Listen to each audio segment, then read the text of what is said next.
All right, so in this video, we're going to talk about how do we simplify a monomial. Before we get to that, we need to talk a little bit about just the rules to working with exponents.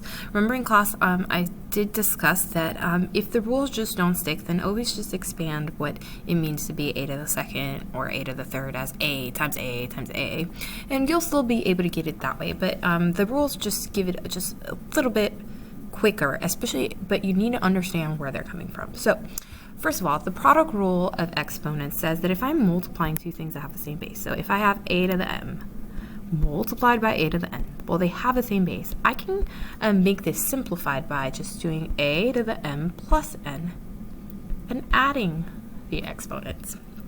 The quotient rule, on the other hand, let's just write it here, says that if you're dividing a to the m over a to the n, well, you can just subtract the exponents, right? Because they're going to cancel each other out and make ones, and simplify this to m minus n. And then the power to a power rule. This is when we have those parentheses. So if you have, let's say, a to the m to the n power, I can distribute that exponent and it becomes a to the m times n. Now this one, just be very careful with it because, again, you need to realize what you're doing, right? If you have a to the squared 3 times, right? This is just really a squared times a squared times a squared. So this is a to the 6. So again, we're distributing, so be careful not adding. If you would have tried to add here, it would have been 5, because what are we doing? Well, it's not a squared times a to the 3rd. That would be a to the 5th. This is a squared multiplied by itself 3 times, which would give you a to the 6. Not this. This is different. Okay, so just be mindful with the power to a power rule, and only can you use it until when you are really comfortable with using it.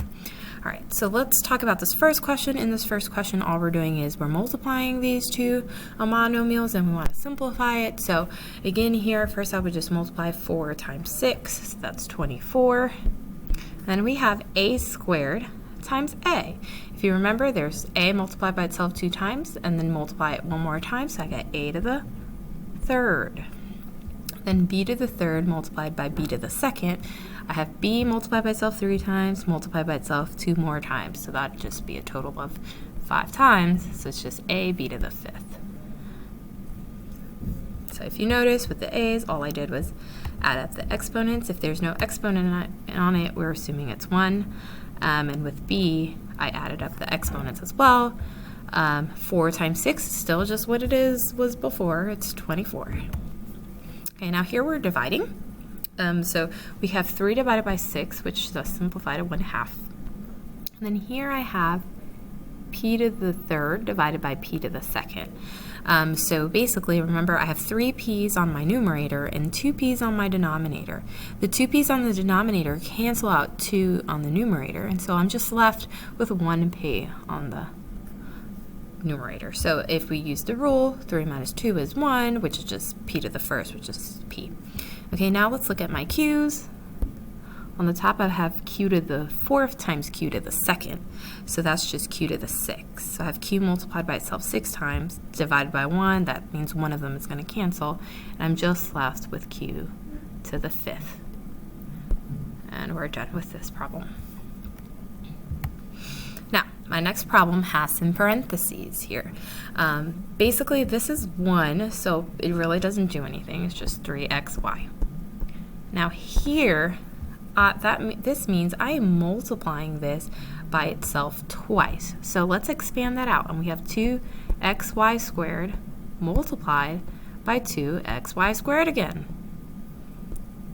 On my denominator, I have 12xy cubed. All right, and then now let's go ahead and multiply and divide. So on my numerator, I have 3 times 2 times 2. So 3 times 2 is 6, times 2 one more time is going to be 12. So I have 12 on the top. And then 12 divided by 12 is 1. So actually what happens with my constants is they cancel out to the number 1, right? Okay, now let's try my y's, my x's. So I have x times x times x. On my numerator, I have x to the third. On my denominator, I have just divided by x, right? So x to the third divided by x, that's going to leave an x squared on my numerator. And then let's try my y's now. I have y times y squared times y squared. So I have y multiplied by itself a total of 5 times here. We're going to divide it by y to the third, which is just y squared. Notice nothing is left on the denominator. So here I have, right, an imaginary 1 because of all the canceling that happened.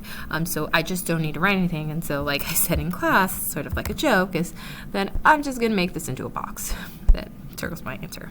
Again, just being a little silly. So it's just x squared times y squared, and that's what that comes out to.